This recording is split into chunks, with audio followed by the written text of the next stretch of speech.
October 3rd, 2016. This is Home Before Dark, episode number 88. I am Tim, and as always, I'm joined by my lovely co-host, Mr. Kevin Bradley. Kevin, how are you tonight? Good. Yeah, it's good to be back. Good to be back for real, I guess, considering, we're going to have to find that in the archives. We're going to have to find a lost episode. We'll have to find those. They're somewhere in the ether, right? Yeah, I don't know. Somewhere floating around in the interwebs and all that stuff. And just good to be back. Got a lot to talk about. Mainly, I guess the biggest thing would be Destiny, right? Yeah. So just go ahead and forewarn everybody that at the beginning, if you guys want to fast forward later on, whatever, we're going to be talking Destiny for a little bit. Rise of Iron came out, I guess, at this point, 2 weeks ago? No, just a week. It was last Tuesday. Last Tuesday. Yeah, you're right. Wait. No, wait. It has been 2 weeks. No, it has been 2 weeks. Yeah, it's been 13 days. Yeah. Yeah, it's kind of crazy. Time's flown by, I guess. You've been locked away in a bedroom, no lights, just yeah, playing a lot of it. Yeah. Playing a lot of it. Yeah, I've had a chance to dip my toes in too much. I'm going to be doing that starting tonight. Been dealing with a lot of just chaos around the house. A lot of people in the area. Just my family being back in town and not having a whole lot of time to dedicate to it. But you and Amber and Daniel and a couple of other people that we play with have. Yeah, and I'm feeling for you, man. Since they nerfed the grind, you're going to be even further behind because the way that they intended the loot system and the leveling system to progress, which there was a workaround for, and doing the Omnigul strike is no more, and it's taking people quite a while to get up to actual light level to do the raid now, which is going to be struggle bus for real. No, yeah, and completely agree. But at the same time, I wish they would have done it sooner. Because to me, and I don't know, maybe I just feel like that kind of drained the fun out of the grind. It took any kind of variability or any kind of variety out of the game. I don't know. I don't think it took it out for me personally, just because I was going to be, at least for me, having a set farm run to do, which is what most of these games end up boiling down to, is whenever there's new content anyway. At least there was a way to do it rather than being weeks out from even doing the raid from the time that it dropped. And so we were actually able to do it in a relevant time span versus what is going to be now weeks on weeks to get to a light level to actually do the raid. So like Alex is still not even raid ready, and he's been playing relatively consistently over the past 2 weeks, and he missed the Omnigul strike. And even then, like, patching it quicker, they did it within the first week that the Rise of Iron came out, and they did it as a hotfix with the other stuff that they were patching. I think from their standpoint. It took them 10 days, though, right? It took them until last Friday. It wasn't that late. It was like Wednesday last week. I thought you and I talked about it. Well, still, I mean, but yeah, I mean, they had a whole expansion come out that they had to make sure the bugs were worked out of, and there were definitely a lot of those that they were trying to figure out before. Well, one of the things that bugs me about it is, okay, yeah, you're right. They're going to be set grind points and set farming spots that you're going to come to. But why not make that stuff that's new, not something that's from fucking year one? Yeah. Yeah, I don't know. Granted, I never did the Omnigul farming to begin with to get a grasp of Malik or anything like that. That stuff, if I'm going to grind strikes, it's already a little bit tedious, but to do the same thing over and over and over again, I guess is just... I was going to say, if you think grinding strikes is tedious, that's literally the only way, aside from leveling up your rep, which is going to be doing the same things to get to light level, and you're going to have to do even more of it now that there's not a farming method established. And most games have at least one somewhere lurking below the surface that diehard players will get into and exploit. So without there being one, it makes it that much harder for people that genuinely want to get into that endgame content. So yeah, but how crazy would that have been if that was in place and nobody was able to get even near 365 by the time the raid started? That's what I'm saying. And like, how much harder would the raid have been? Like, how much... So you've gotten to do it. I know you want to do an extended play on it instead of, talking about it and spoilers and all that and on the show. But like, just from your perspective, if that wasn't in place, would you guys have even been able to do the raid?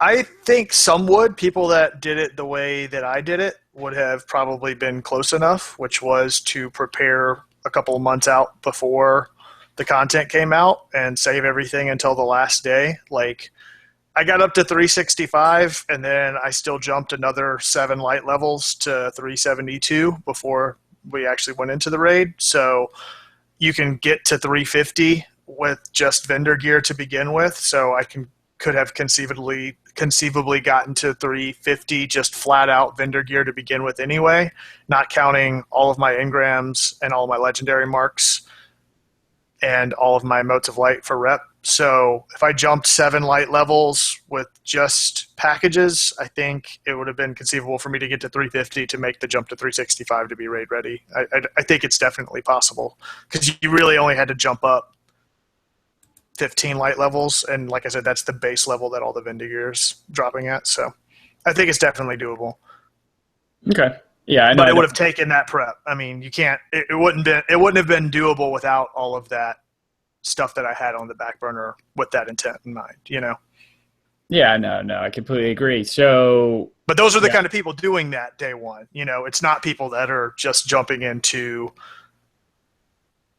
Rise of Iron for the first time or not with that up front. Like, typically the people that are going to be trying to play the raid the first weekend have all that backlog of stuff ready to go for that exact reason, because they know they've got to jump 30 light in 3 days, you know. So yeah, definitely. And I'm kind of not looking forward to it, but at the same time I feel like maybe I could play Crucible for a while and knock some of that out. I don't know.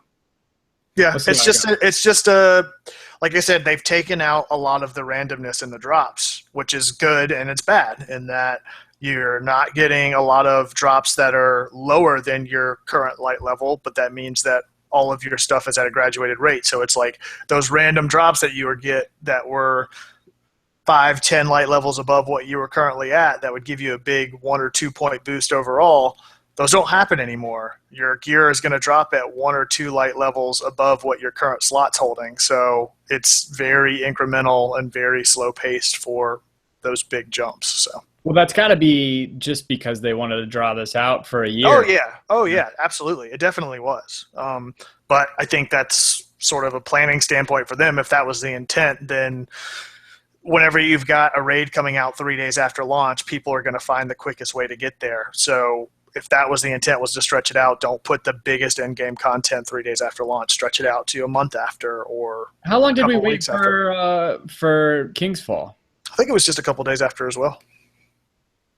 Why do I want to say it was a week and a half? Why do I want to? It may have been, but even still, I think that's really quick for a turnaround time. I mean, if they're wanting to stretch content out over a year, which was what Taken King had to go through, it needs to be several weeks, if not a month, I would say. But then you wait a week, and you're gonna have your whole player base bitching at you. So, yeah, because you promised to raid, and that's all anybody cares about with expansions now. Like, that was the whole thing. Coming in, it was I don't want another House of Wolves. I want I want a raid to run. That ends up being the end game content. Yeah. And then for the Crucible players, you sate their appetite by giving them a new game type. You give them Kill Confirmed. I still haven't even played Supremacy at all. It's fun. It's really fun. It's a lot of shotguns though. A lot of shotguns. Yeah, so I'm not going to be good at that. So initial impressions, I guess not really even initial anymore. You've been playing it hardcore for 2 weeks now, so. Yeah. Trials is back as of this past weekend, so jumped into that. It's pretty cool. I like the way that they've switched up the loot tables for that. Now you get the, what's it called? Not Blighted. Used to be the Lighthouse gear it's the blue version. Blindsight, yeah. You get that as a random drop out of packages and stuff now, so that's kind of cool to be able to pick up some of that old stuff. And your game drops, like your win drops for loot, are at I think they're still at 5 and 7 for the new stuff, but you also get ones at 4 and 6 for old stuff, I think. So that was kind of cool. I definitely noticed a couple of extra drops yesterday just playing through for bounties, which was nice. And doing some new maps, which is also fun. But Trials is typically my end game. I mean, the raid's great. I love playing that with everybody, and I think the new raid is a lot of fun. It's not. We'll see about hard mode, challenge mode, but first impressions, we're down to running it in about 2.5, 3 hours at the most, and that's even with like going and doing all the extra chests and messing around and stuff. But it's not unbearably bad. Whereas Taken King was taking 4 or 5 hours, even a couple weeks in. So hard mode will definitely be a big change on that. We'll see how it stacks up, but I'm definitely enjoying it. It's a fun raid. It's a good manageable length of time. You don't blow through it in an hour, hour and a half, and you're not there all day. So happy medium. Mechanics are really fun. Supremacy's fun. Like I said, a lot of shotguns, and new maps are fun. And thought the campaign was great. The exotic missions have been my favorite stuff by far, though. Okay, yeah, that's one of the things I have done as the Vostok quest. So that was enjoyable. That was tough. That last little bit with doing that solo with the Vandal or the Captain or whatever. It was a Vandal. Randall the Vandal probably, but he yeah, that was fun. It was nice, and it was tough considering how short and easy the campaign was to blow through. Yeah, I mean, you and I had talked about it, and I think it's gotten a lot of flack, and I think some of it's warranted, especially given 2 weeks in between Passing Judgment versus a week the last time we tried to record this. I still think it's my favorite DLC, just as a whole, especially whenever you consider the price point versus the Taken King, which was a little bit more expensive, but you got more content. I think just aesthetically, it's my favorite raid. Mechanically, it's my favorite raid. I think the exotic quests, as far as weapon quest lines, it has hit the perfect note for gun quest lines. They've existed since Vanilla Destiny with the bounty ones where you would get Thorn and super good advice and stuff like that, and then they kind of ramped them up again in Taken King. But this actually having a legit quest line and a story arc that goes along with the gun quest, I really thought that was well executed, and the few that they did were really fun to do. And we just did the latest one for the raid gun, which was a lot of fun too. So Nice. So on a scale of, so this is your favorite expansion then? Yeah, absolutely. Yeah. I mean, again, you can't. It's tough to compare, right? I mean, Taken King had substantially more content, but it was at a higher price point, and so that in mind, for dollar, I think it's my favorite, just for what's in the actual content. So I've not played it more than maybe 3 or 4 hours, but the one thing I will say, and one of the things that we had talked about before, that I think has left me a little bit wanting is the fact that there was more to play towards in terms of player progression in Taken King, where you had an extra 6 levels to get. Granted, that took all of turning in bounties. That wasn't really and an extra subclass. But then, yes, the biggest thing to me was the subclass and how long the subclass took to level, because those did take substantial amounts of time to progress. And that was one of the things to me that is more appealing just so far. I honestly can't make a fair enough judgment on it yet. But just from Taken King to Rise of Iron, if you want to do a side-by-side comparison, that's one thing that I would have loved to see happen in Rise of Iron, is maybe another column of skills, or another column of even passive traits show up in the skill trees and all that. But it really is just a weapon grind at this point, and an armor grind. And it's apples to oranges, I guess. You're right. So Taken King was a completely different beast. So I don't know how to properly compare those at this point, but I think for me, what Rise of Iron has posed is a bookend to Destiny as a whole, right? I mean, we know the next big chunk of content is Destiny 2. So going into Rise of Iron, I wanted something that was going to provide new content, but without necessarily being the end-all be-all content that I was going to have to – I'm okay not dumping another 500 hours into Destiny for the next year, because there are new games coming out. So I'm actually kind of glad that it's not a ton of content. I agree with what you're saying. Like, that stuff would have been great to have. However, I'm really glad to have sort of a quote-unquote ending point with Destiny 1. I feel like it's brought everything, a lot of what's the word I'm looking for? Like nostalgia with what we did in expansions past and really brought everything full circle with the enemy types that we're playing, with the game modes that we've been playing with. Oh, good God. I can't think of it. Iron Banner and Trials. So seeing all those things come together in one expansion and play on all those elements, it's been that, again, visually, thematically, the amount of content, I think a lot is good, but at the same time with this in particular, I mean, Gears of War comes out today or tomorrow. I mean, it does. I don't have exactly. You haven't even. That's what I'm saying. Like, you haven't even touched Rise of Iron, and then there's another big game coming out that people are already going to start jumping on board with, and then Titanfall 2 comes out in a couple of weeks. So it's like, for me, Rise of Iron did exactly what I wanted it to. There's still enough there for me to go back and play whenever everybody wants to run through the raid or whatever. But after I get back from vacation next week, I'm not going to feel the need to have to play Monday to Sunday every week to get a full experience out of it. I can deviate with these other games that I really want to play and that I'm really interested in. So from that standpoint, I absolutely thought it was a success.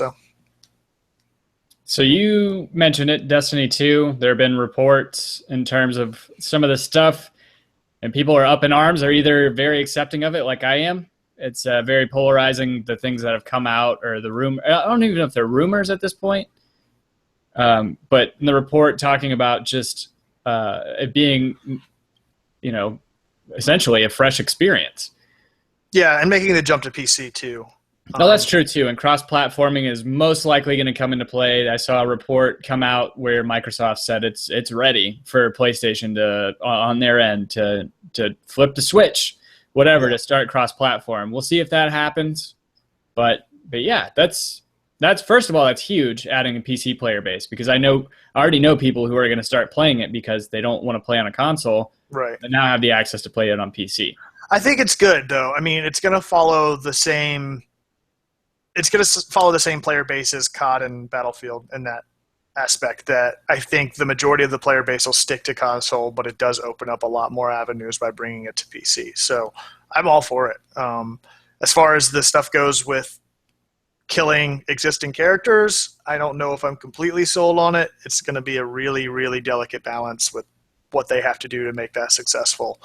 I am not okay with having to start over from scratch with characters that I have invested thousands of hours into at this point. I am adamantly against that, but there are ways that it could be successful. We'll see. I don't know how that they do it and do it right, considering how much lore is steeped in these classes. It's not like they can take the Diablo route and just carry over, like, we're going to carry over the Warlocks, and then there's not going to be a Titan or Hunter, but there's going to be something kind of similar, and then we're going to build all new skill trees. You know what I mean? It's going to be Hunter, Titan, Warlock.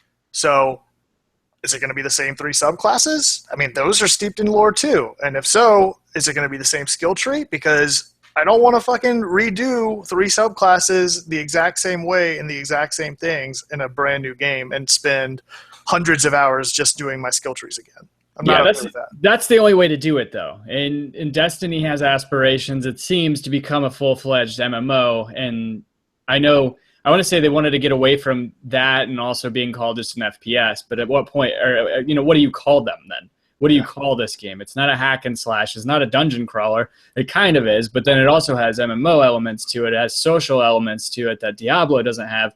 But you're right. But one of the things that I think about is, if you are going to strip, you're right.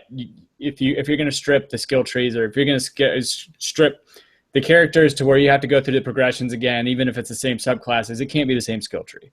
But at the same time, if you're talking about, things being steeped in lore, well, how did we get the three other subclasses? They were kind of remembered, right? Through legend, right? Through lore, right? I mean, there's ways of introducing new subclasses or different ways to go about that subclass. If they want to go down the route of becoming a full-fledged, legitimate MMORPG like WoW or EverQuest, or I guess EverQuest doesn't do it like that really, but even like the Diablo 3, the way that they do their skill tree, and a lot of these big games do their skill trees, is that you spec. You don't necessarily get to have everything that you want at a whim or on a whim. So in this case, if you're going to go, if you're going to run with your gunslinger, that's it.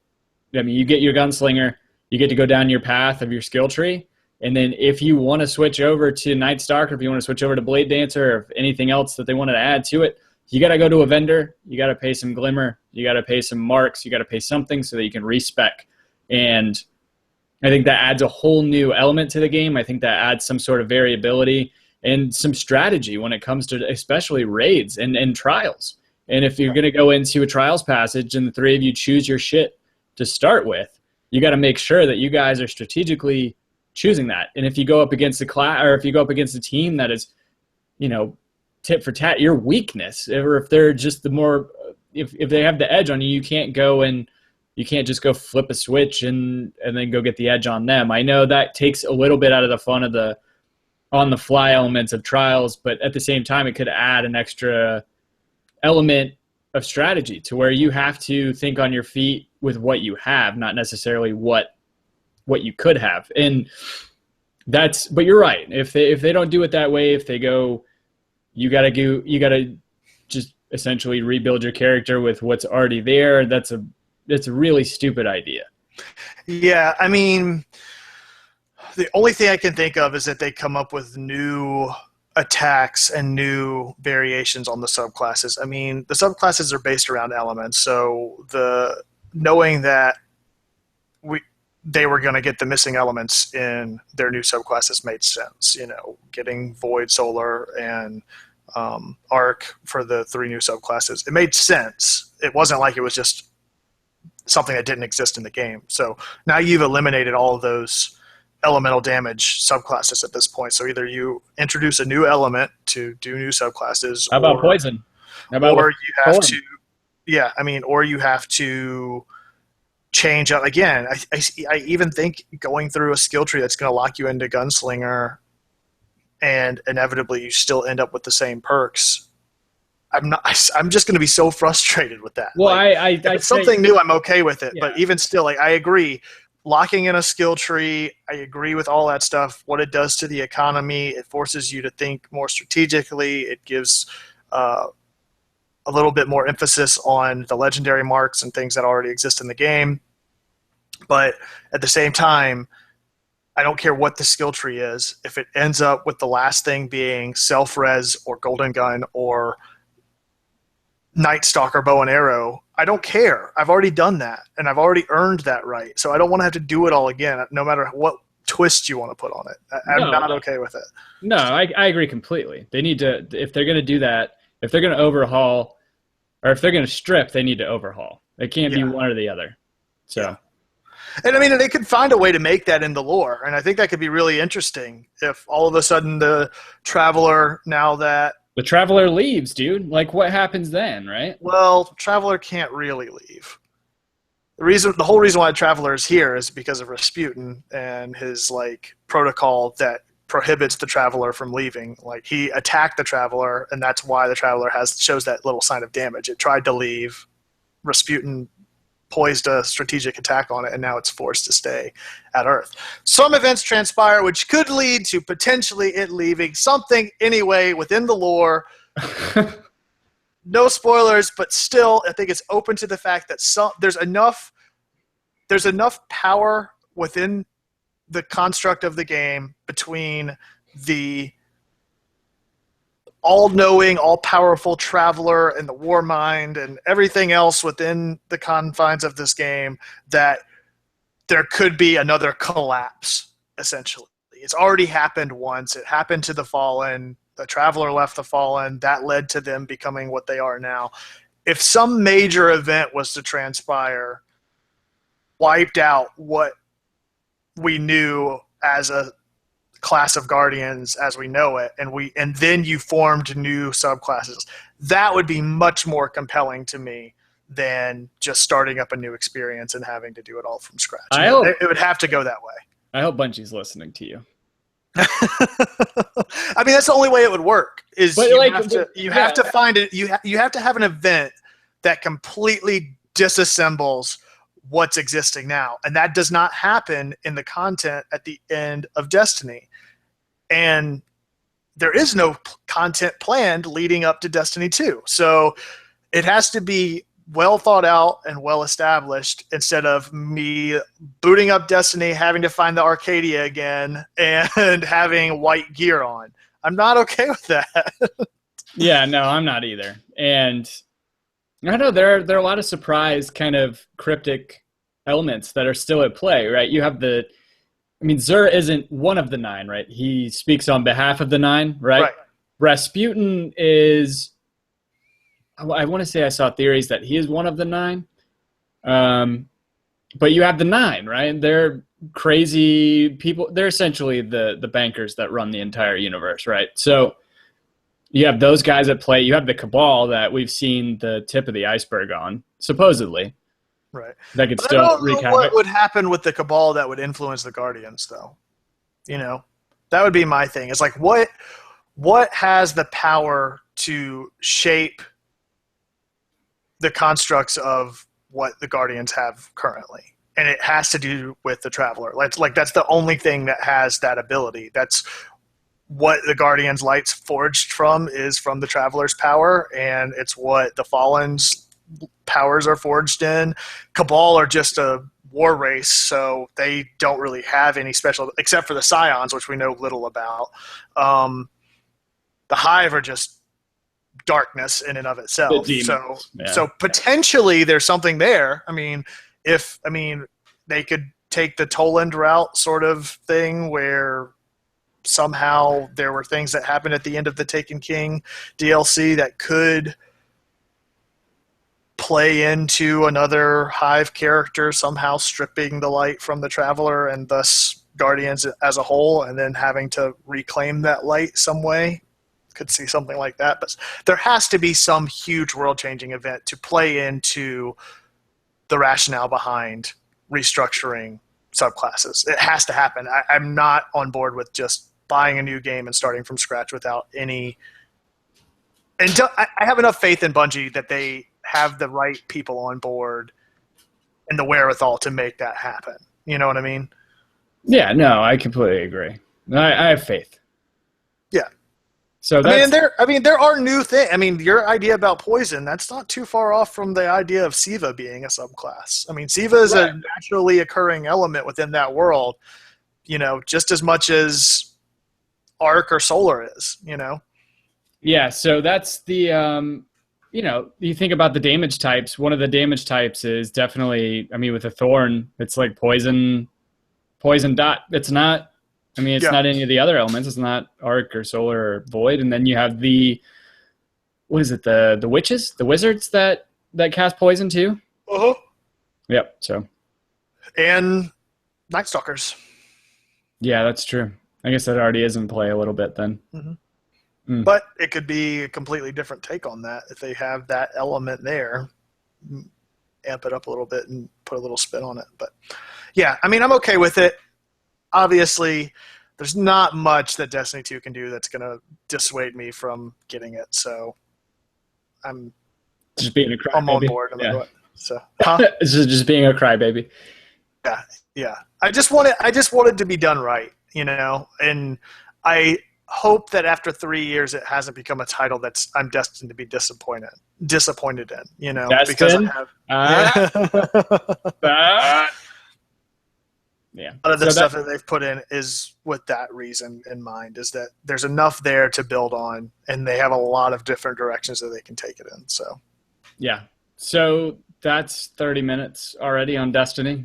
So I guess we could probably move on. Okay.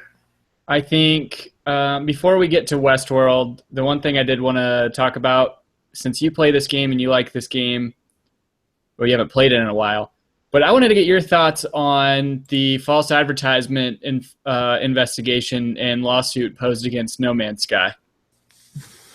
Oh, I heard about this with all the worlds not being cataloged or something like that. Like, even though you change the names of them, it's not like across the board actually showing up in other people's content that way and stuff like that? Actually, no. So this all stems from video content in their trailers. I guess screenshots too.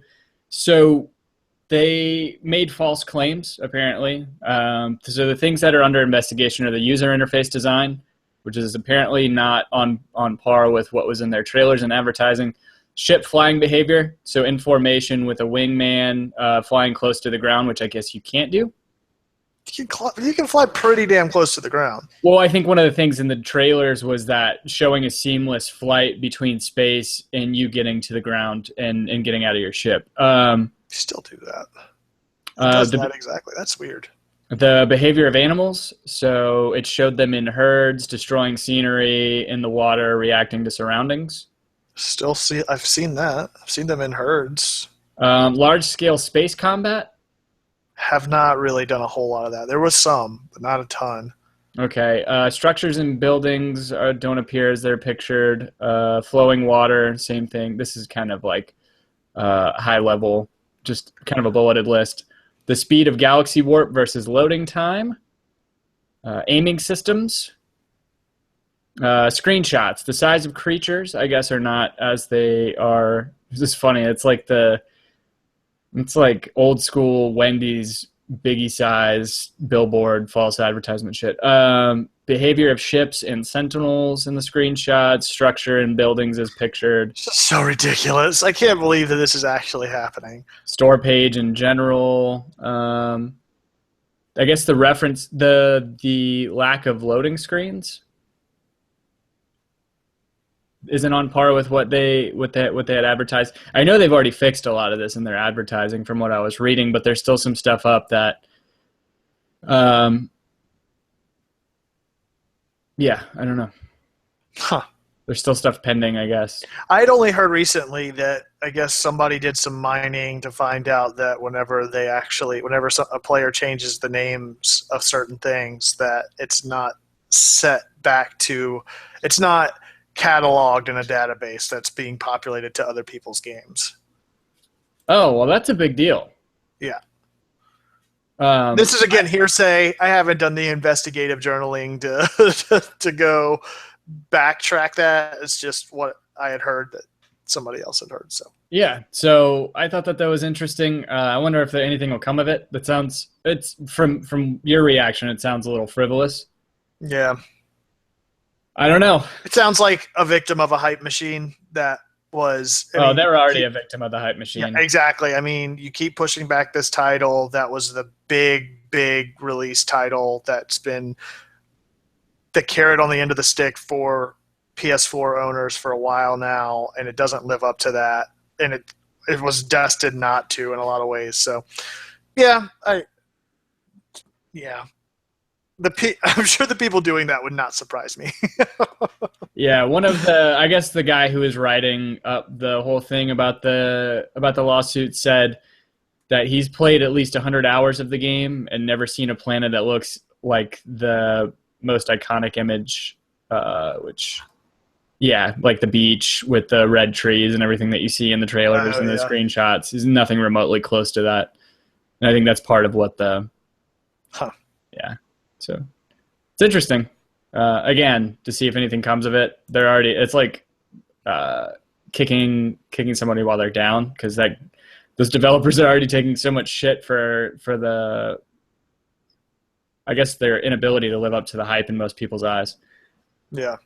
I'm actually hoping to get back to that at some point, because again, it's just so much content out and I haven't had time to go back to it. So are you picking up Gears tomorrow, or are you waiting till you get back from vacation? No, I'll wait till I get back from vacation. Iron Banner's this week in Destiny, so we'll be playing that. And we've got Coheed Wednesday, so we'll be headed to Athens for that. And then, excited for that?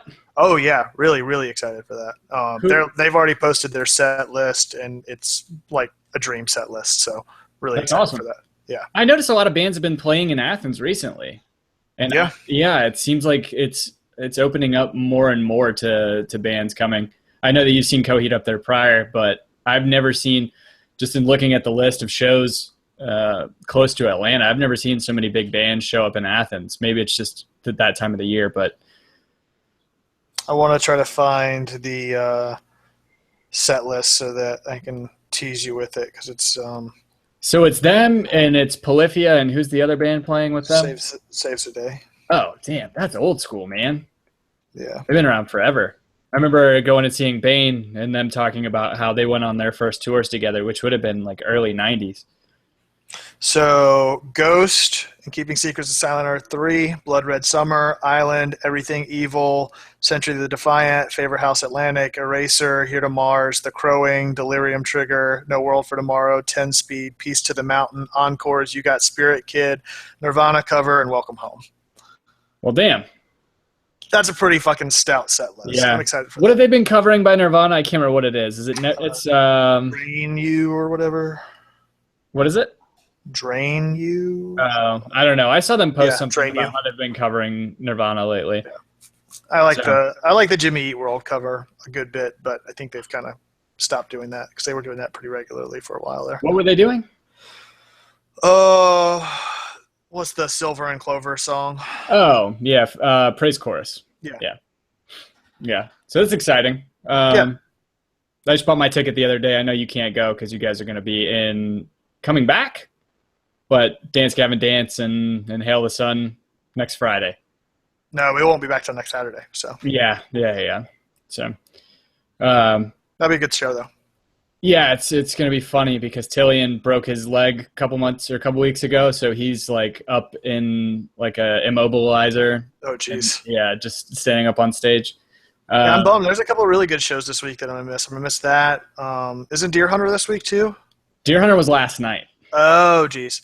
And Yeah. then MC Chris, MC Lars, and Mega Ran are all here this week too. That's a really big nerdcore show, which I would love to go see. But Are they all playing together? yeah, Oh, damn. yeah, it's a pretty sweet lineup. So Yeah. And then, I don't know, you wouldn't be interested, but the Every Time I Die show is going to be on the 24th. I'm trying to remember when the Faint show is. I still don't know that. I think that's not this week.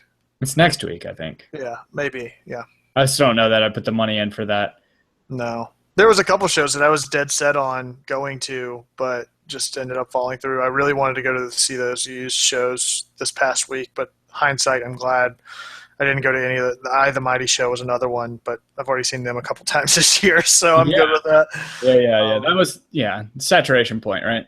Yeah. Because they haven't put out anything other than, I don't know if you listened to the Oil and Water EP that they put out. I haven't. It's just them redoing, I think, 4 or 5 songs from Connector in a different genre, and It's not really my cup of tea. They did like 1 or 2 a cappella songs, and then like a jazz version of. It's okay.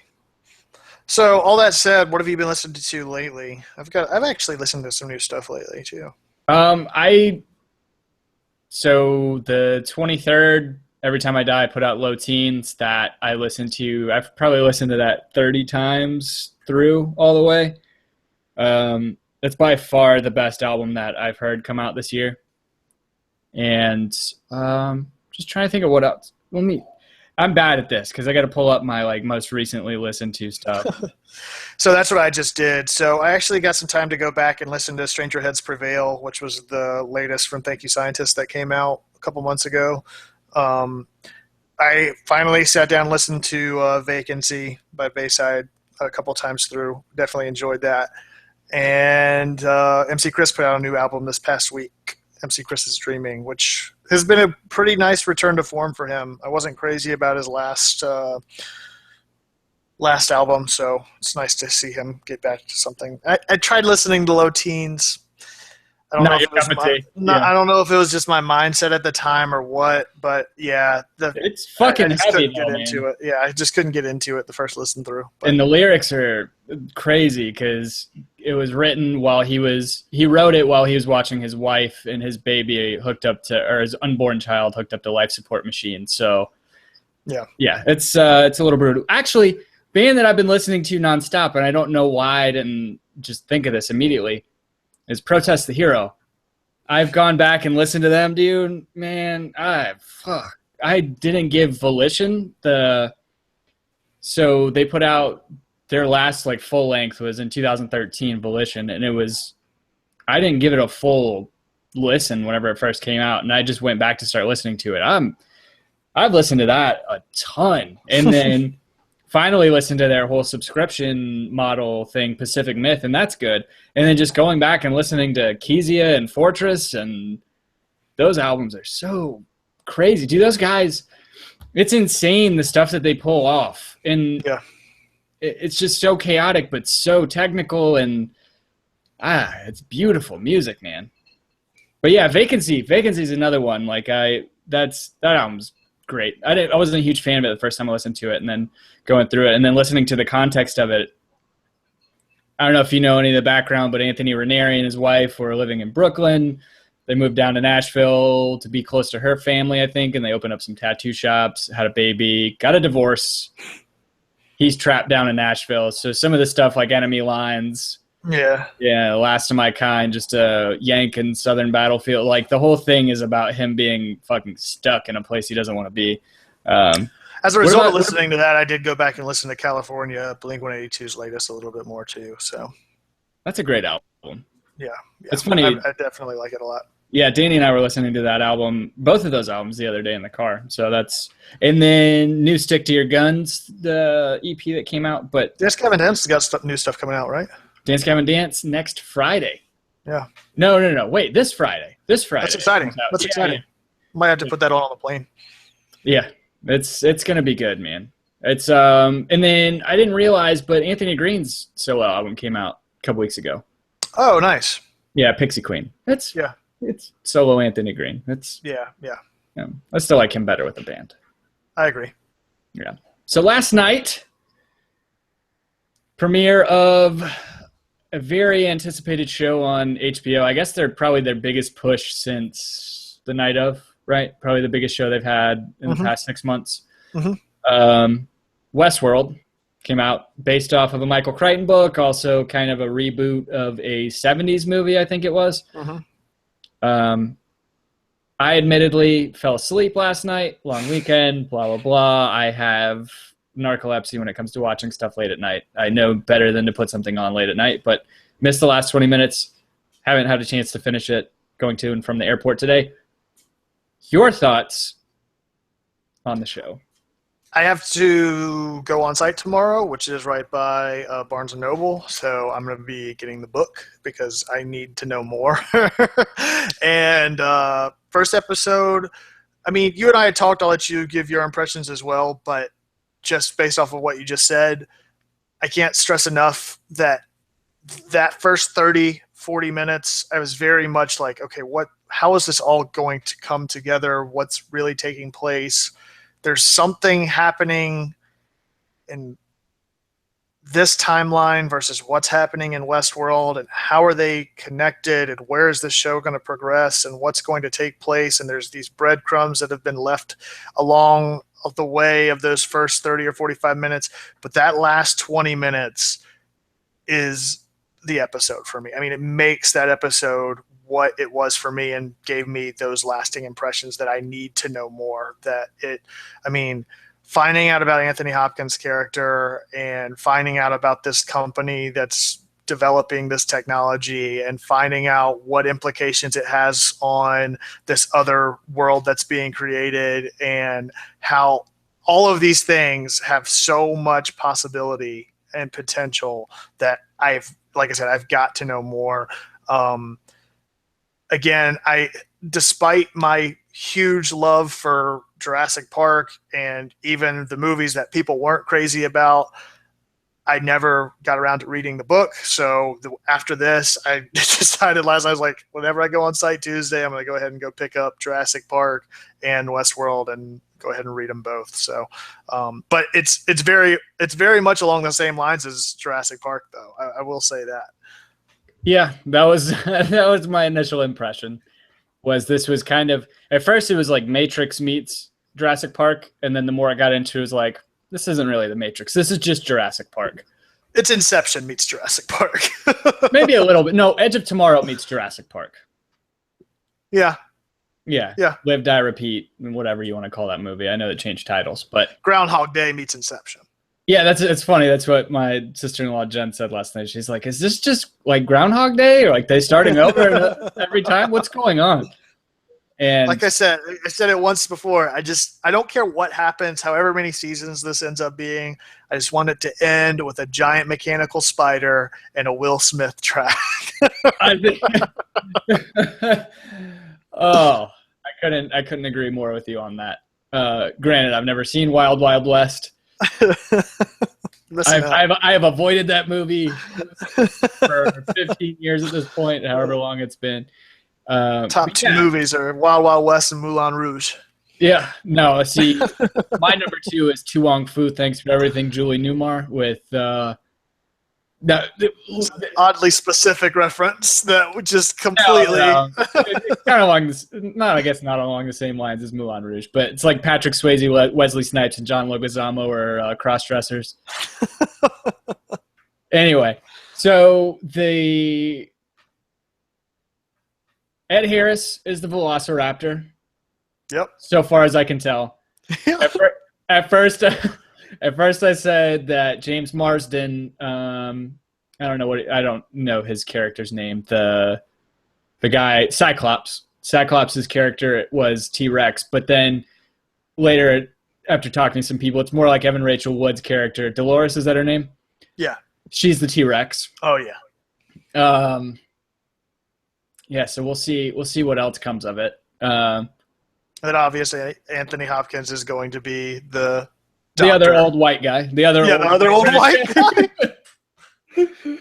And then the main programmer is Samuel Jackson, right? If we're drawing racial comparisons. Speaking of old white guy, completely off topic, but did you see the SNL debate bit that they did? I did not. I missed with Hillary and Donald.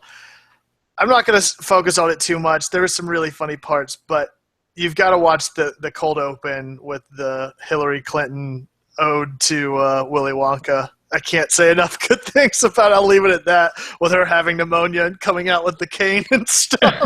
It's fucking great. Oh, man. So far, I mean, the acting's great. Production value is fantastic. Yeah. Just the first 40 minutes didn't seem to grip me. Granted, like I was telling you earlier today whenever we were chatting, I was also kind of doing commentary with my brother and my sister-in-law while we were watching it, and I think maybe some of that stuff was lost on me, but from what it sounds like, maybe not in the first 40 minutes where nothing was lost on me. I still think, I mean, it's like trying to watch Lost and doing commentary on it. It's just not one of those shows that you can passively joke and watch. Like, it deserves to be watched and given attention to really. It warrants it. I'll just put it that way. Like, I'm not going to say it needs it to be enjoyed, but I think to get the full effect, it definitely takes like just watching it. You know, I mean, like you said, the acting and the production value is so great on it. It deserves to at least be given full attention, I would say. Can we agree at this point that Boss Lady is the worst actress on the show? Yeah, I wasn't crazy about her. She's pretty terrible, but I guess I was talking to Neil about it as well, buddy of the show, that he thinks the acting is intentional. Yeah, he told me the same thing. Yeah. That it's leading to, yeah. Anyway, I haven't gotten that far in the show to even speculate on that. But I did, however, this weekend on, when did we do that? Friday night? Danny and I went and saw Suicide Squad finally. Oh, really? Yeah. It's one of the worst movies I've seen in a long time. It's been a while since I've watched a stinking pile of shit that big. You got no enjoyment out of it. I won't say that.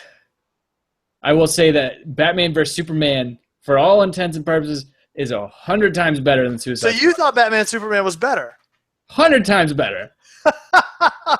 Like, yes. Like, to me, there's no comparison. The acting was fucking god-awful. The writing was pretty bad.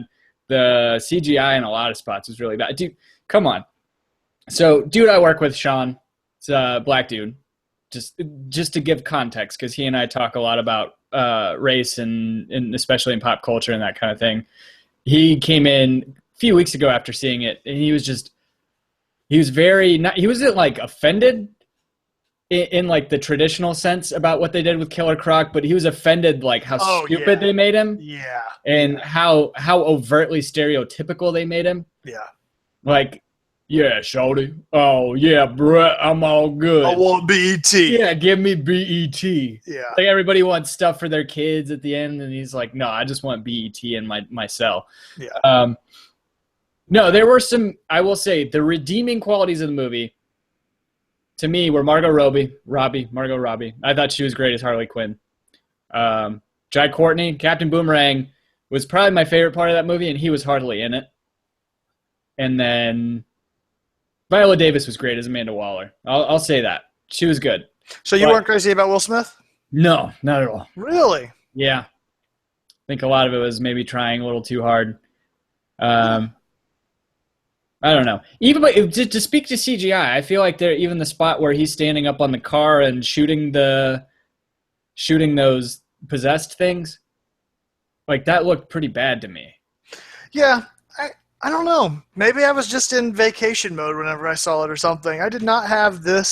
But to me, I had no expectations. Like, my expectations were to want to love this movie because I was so excited about it whenever it first got announced, and then watched it get shit on. I was like, okay, I'll table my expectations. And it just, Rick Flag was god-awful. God, he was terrible. Joel Kinnaman should not be allowed to act. And then the storyline with the Enchantress. I won't say that. He's pretty great in House of Cards now. Come on. I've never watched House of Cards, but he ruined RoboCop, ruined... he's fucking great in House of Cards. Okay, so that aside... he can do that. he was fucking god-awful as Rick Flag. But also Cara Delevingne and the whole Enchantress thing, that was so bad. Like... And then to top it all off, actually, Joel Kinnaman's not even the worst part. Jared Leto as the Joker was the worst part of that movie. God, dude, I'm so frustrated watching that. Like, just recounting all the terrible things. I think the tattoos were the one thing with Jared Leto that I just couldn't get over. Other than that, I was okay with everything. No, see, I think that he was... With tattoos, yes. I will say that. Because I think the tattoos played into the worst part of the movie with him, which was the whole hand over the mouth thing with the mouth tattoo on the back of his hand. But to speak to his mouth, I felt like he was done a disservice. I don't think that he would play a bad Joker. I think that he was set up for failure with the fucking mouthpiece that he was wearing for the grill. Yeah.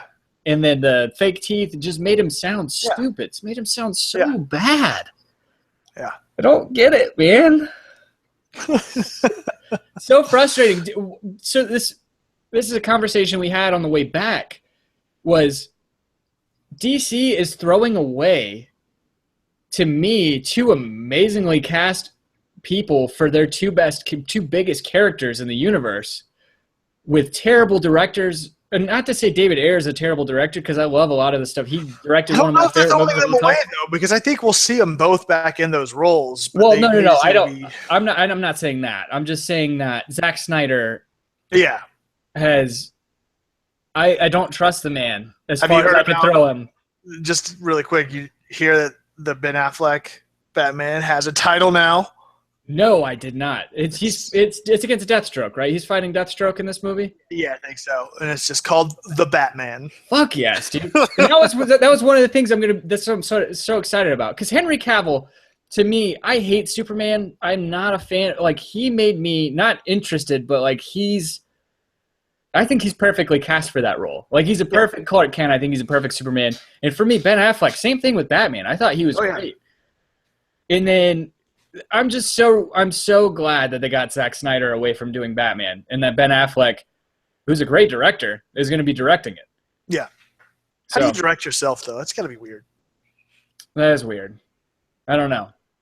He's probably even more weird. So I would think you'd probably be, I mean, most creative people are pretty self-deprecating and judge themselves. They're their worst critics, right? So from that standpoint, it might be kind of okay.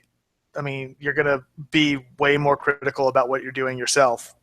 So I don't know. I mean, he directed The Town too, right? So, and he was in that. Yep. Yeah. And I want to say that did he direct Gone Girl? I don't know. May have. And then he directed Gone Baby Gone. He was so minor in Gone Girl.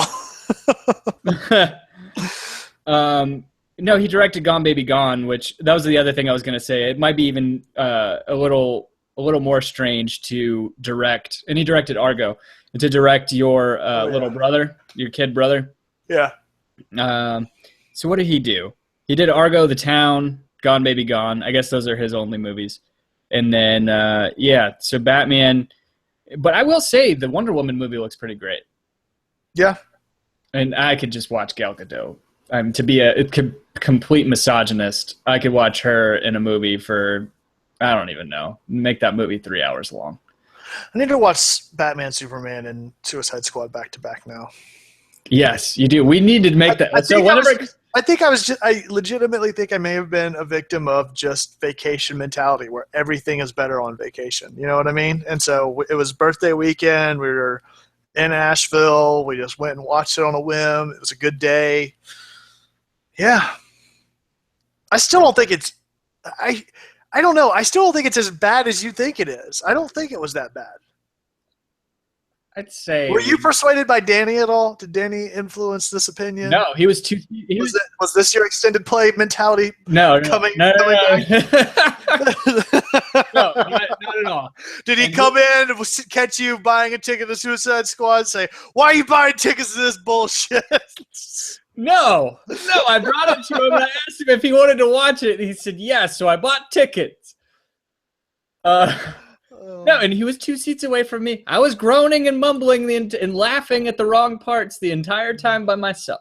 So I want to hear it. It was not enjoyable. Was it to impress him? I don't know. I think there's something afoot here. I don't know. I feel like your reactions were persuaded. No, because he doesn't like Batman vs. Superman. I like that movie. Okay. All right.